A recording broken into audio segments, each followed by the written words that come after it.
We are back here in our second count right here on Reffin' It Up. I am honored to welcome in former NWA heavyweight champion, Mr. Tim Storm. Tim, welcome to the show, man. How are you? Excited about this. Guys, Is he muted? Is the audio off? Hold did I on. give him the right? Did I give him the right link? Well, he's on. I see him. Wow. Well, Yeah. yeah, but what is he? It's He- you. he's Can you not hear us? even- No. I don't know. He's not he's not even moving. Okay, hold on. Screen frozen? Well- So, No, Okay. no, he's No, Tim. Hold on. Let me. Hey, oh, Tim. yeah. Tim Storm. This is your buddy Brian Hebner. I brought you on the show. I know that you don't do a lot of talking on your show. Is there any way I can break your silence, please? Tim? No, Ron, No? I wouldn't do this for anybody but you. But yeah, we can talk. That's fine. I'll do that for you. Well, welcome to the show, man. I'm sorry. I didn't mean to make you uncomfortable or anything like that. How you doing? In the big picture of things, I'm doing all right. I'm doing all right, man. So if I gave you the claw, would that help you? No, but it would greatly help me if I gave you the claw. Oh, no. I'm good. I'm I good. kind of, I kind of want to see that. Can that? Can we- I'm- do you have PayPal? yeah, right. 'Cause- Yeah, I bet Earl want to see that too. Let's call Earl. Okay, Earl. That'll get me to open up. So PayPal works. There you go. What does everybody hate me? Jeez. Hate's No, It's a we just strong, love funny. It's just fun. hate's a strong word, Brian. Hate's a It strong is. It is. So how are things at NWA, man? How you doing? I haven't seen you in a while. I know that we've worked together for a couple years anyway, right? Yeah. We even traveled to get a little bit together, ate dinners together. You watched me get shit faced. Well, the list Well, on done that, that. those Yeah, people are yeah. list is long, Brian. Let's be honest. Come on. It's better to form a We list. all have I done that on haven't this. seen We all have done that on Yeah. this show. One night, this is a shoot. It was me, Tim, um, uh, Billy, Pat. Who else was there with us at that Applebee's? Had to be Nick. Had to be. Oh, it was Nick. And Nick, you looked over and you went, you're so small. How do you drink this assumption of beer? And then Nick goes, "Oh, don't worry. He's from Virginia and he's a redneck. And before long, he'll be picking a fight with one of the patrons here at the bar." Well, but I was the only one that seemed stunned that you were drinking that much. Everybody else was like, yeah, it's all the time. It's okay. And, yeah, and Billy's just like, "Yeah, I was surprised too, but I'm used to it." I'm like, but I kept my composure. We had You great did? conversation. You Oh, did. wait a minute. What's the old school guy that was with us? Did a lot of stuff. At Probably NWA. Austin Idol, probably. Yes, Austin Idol. He was there Yep. too as well. Yep. Yep. That's awesome. But I had some great time with you, man. So I want to jump into things. Baron Brown Rasky. That's where we're at. Yeah. Okay. Um, Let me tell you what happened. Okay. okay. I worked.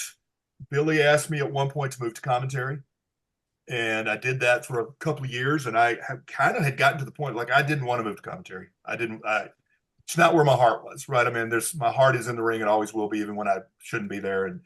But he came to me and he said, "Would you consider moving back to the ring?" And I said, and at this point now, I mean, I'm getting older, and everything hurts worse. And I finally got to the point. I'm like, this announcing thing, it doesn't hurt. I get paid the same. It doesn't hurt. I'm pretty happy with this. And I said, my answer is always the same because I'm just the way I am. I said, Billy, if that's what you think is best for the company, that's fine with me. And so he goes, well, he gave me all the reasons, and it was fine. And about 2 days later, we're shooting TV, and I said, Billy, dibs on the claw. And he went, what? And I went, dibs on the claw. I said, I've been using it for 3 or 4 years, in Denton County, Texas. It's where the Von Erichs. I'm a Texas guy. Everybody pops up there for it. The Iron Claw movie just came out. Everybody's going to have somebody that uses the claw, and I want to be our guy. And he says, it's yours. The problem was when I said dibs on the claw, I'm picturing Kerry Von Erich. Billy did not grow up watching World Class. Oh, God. He grew up watching AWA. He grew up watching Baron Von Ratsky, right? So we show up the next taping, and I had not even said yes yet for sure about doing the gimmick. And there he's so excited, and we all sit down, and he pulls up a bag, and he opens the bag, and the full gimmick's already been made. And I hadn't even said yes at this point, and I'm still thinking Kerry Von Erich. And all of a sudden, I have become Baron Von Ratsky. And, in the big picture, it really, and it's just me being, you know me, I'm just honest. Right. In the big picture, it was very much a nod of some people will still pay to see you, but let's be honest, we need to protect you a little bit. You can't do what you used to be able to do. So we're going to give you this gimmick, and my entire job right now is to, get in the ring, hold up the claw, and get back out. That's my job. So, it was definitely a good call on their part, and I appreciate the opportunity to be, still have a spot. So, but that's me being honest. That's awesome. But you're Baron Von Storm. I am Baron Von Storm. That is so clever. Brain injury has caused me to forget who I am. It fades in and out sometimes, but I am Baron Von Storm. Wow. Yeah, it's. Are there certain things that trigger certain aspects of you, like brings out the Baron Von Storm? Here's what I was told, and I'm just Mr. Honesty, and I struggled with it when I was told this. You are no longer a wrestler. You are an attraction. Your job is to hold up the claw, and you're either using it or you're not using it. But that's all I do. If I try that, I still am. It's ingrained in me on the way I believe I was taught wrestling should work. And if I'm doing a tag match, it's wrestling tag 101 is the guy who takes the heat, doesn't take the pin. And Jax and I are a tag team, and we've tagged off and on over the years a really long time. And I knew who was taking the pin, and I needed to take the heat. And I did, and they came back after and said, we're never doing that again. The Baron does not take heat. Well, but that's wrestling. No, you're an attraction. You're not a wrestler. So all the rules of what I've known as wrestling are kind of thrown out. And the only thing I am always trying to do is get the claw. And once I get it, it's impossible to break the claw. That's the gimmick. Now, I want to know, because of what you just said, these are obvious key factors, and you'll probably pop when I say this. I know who's an agent backstage, and I'm guaranteeing you any amount of money that Pat Kenny has a lot to do with this character. And is the one that said, you're now an attraction. I knew it. Well, and I absolutely get it. But in my mind, Andre's an attraction, right? I mean, it always is. I am not Andre. I will never be Andre. I'm me. But I get what he's saying. It's still an adjustment to me. I'm still adjusting. And, as you guys probably know, but tonight, matter of fact, right now, NWA is airing the tribute to Jax Dane, which, I lost my tag partner right in the middle of this great run that he was key to making this thing work. We used to joke all the time, but he would, he'd say, man, I'm taking all the heat. And I said, yeah, but you're getting all the shine too. You're doing everything. But he did all the work so that I could get this gimmick over for us. So once we found our groove and it became super high, because Billy came to us one night and he goes, who would have thought that the claw is the biggest thing in the NWA right now? He said, you guys are rocking this. And then now that's gone. So we have to start all over again and figure out who and chemistry and why. But yeah, it's it's an interesting, wrestling, man, it's ever changing. And fortunately for me, I'm always learning. So I'm still learning. I'll figure this out. So I mentioned Jax. Can you elaborate? I mean, how amazing of a man he was. I mean, anybody that got to work with him and know him, just a teddy bear of a man. Yeah. And he looked like he's a monster, but he was completely the opposite of a person. So can you just talk a little bit about, Jax Dane? Let me tell you, my experience with Jax probably it's probably further back and a little deeper than some, not everyone, but you know, Jax was a huge reason why I won the NWA World Title. He was the champion, and I could list 4 or 5 people that were decision makers. But you guys know the business, and if Jax Dane says I'm not dropping to that guy, he's not dropping to that guy, and Right. and there ain't nobody taking off of him. He doesn't want to drop it, right? So he and I had worked maybe 4 or 5 times for the title, and he beat me every time. And he said yes to that. And I think the original thought at the time was, and it makes me laugh now. I was 53, so we're talking what, 7, 8 years ago. And Whoa, wait. Tim, how old are you? 40. Oh, 40. Okay. I'm 61. So I'm 61 now, but Wow. But you look great, dude. You look great. Yeah. Thank you. I'll just say thank you. I won't oh man. My other tag team partner for a long time once said he said it sometimes I self-defecate instead of anyway. But Jax made that happen. I went to Jax when Billy pitched this, and he said, I got to know you're comfortable with this. Who do you want to do it with? And I said, I'll only do it with Jax if you want to do this tag thing. And I went to Jax and I said, Jax, are you cool with this? And he said, yes, but I would only do this for you. And he worked his ass off to make this work. And, family man, loved his wife.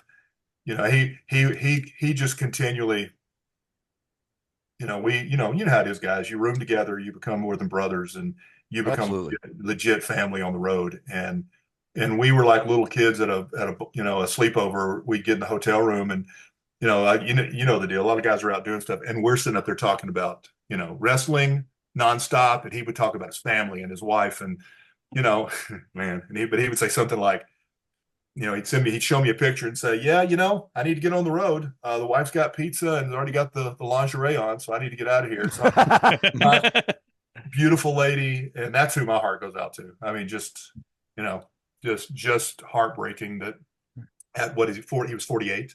At that age to be such an incredible person. And I knew that I knew him well and loved him, but everybody did. And I just didn't know that until everybody starts telling their stories. And they would say, Jax pulled me aside and this is what he told me. And look, this is the difference it made. And you just stack those on top of each other because it just goes person after person after person. And somebody texted me before we got started, and they're watching it, and they were like, I didn't realize how difficult that was. That match without him the first time out, one of the most difficult things I've ever done. That's amazing. That's crazy. Horrible. That's crazy. Horrible. That is great. But anyway. Well, I want to go from maybe, something that's, a little sad, but let's move a little positive here. Maybe. Please. You also are a teacher. Yeah. And people don't know that. And I just didn't know if that would be positive or not with today's world. But touch on that, man, because I have kids. Mm-hmm. Fortunately, I've raised mine, I think, at this point, right? Yeah. They're good. They're behaved. They wouldn't have, gave you any kind of stuff, I'm sure. But I know a lot of kids that ain't.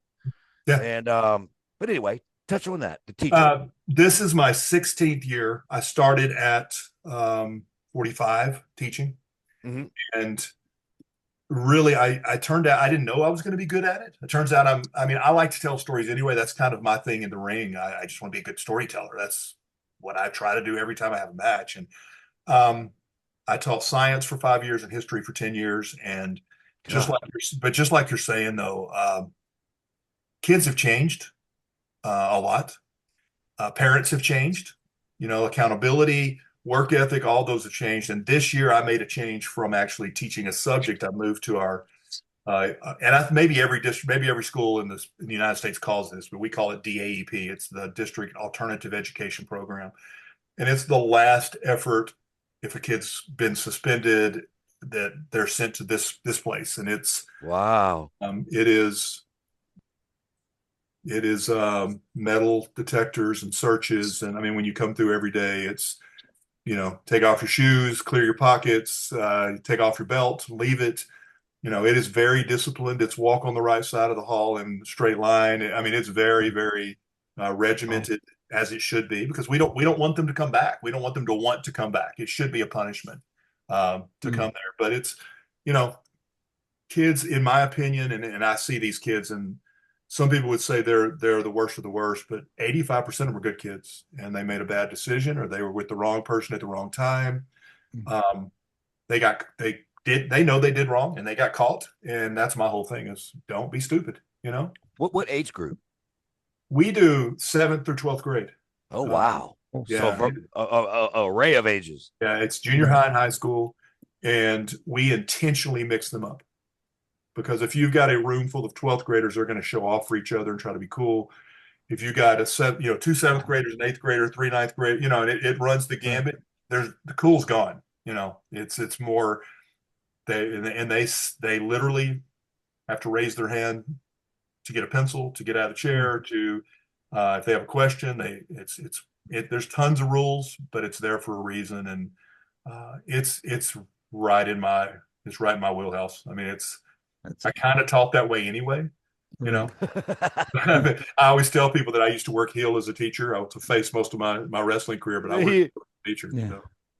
It's amazing that you balance your wrestling career and your career in education. And how does being a teacher, does it influence your mindset and how you approach pro wrestling as well? I mean, does it affect how you present yourself in the ring and on camera?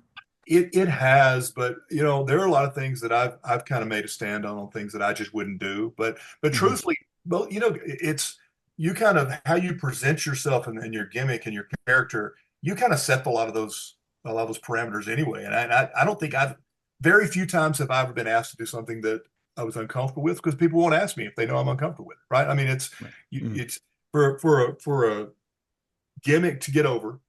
Really, it has to kind of be part of that person, who they really are. And now, again, I don't know what that says about me, because I like heel and face. I can work either side, but I think more than anything, I've never really had to protect myself in the ring because my kids would see it, but I definitely have to protect my kids. Like I don't tell them I wrestle. Now, they know. Don't get me wrong, they know.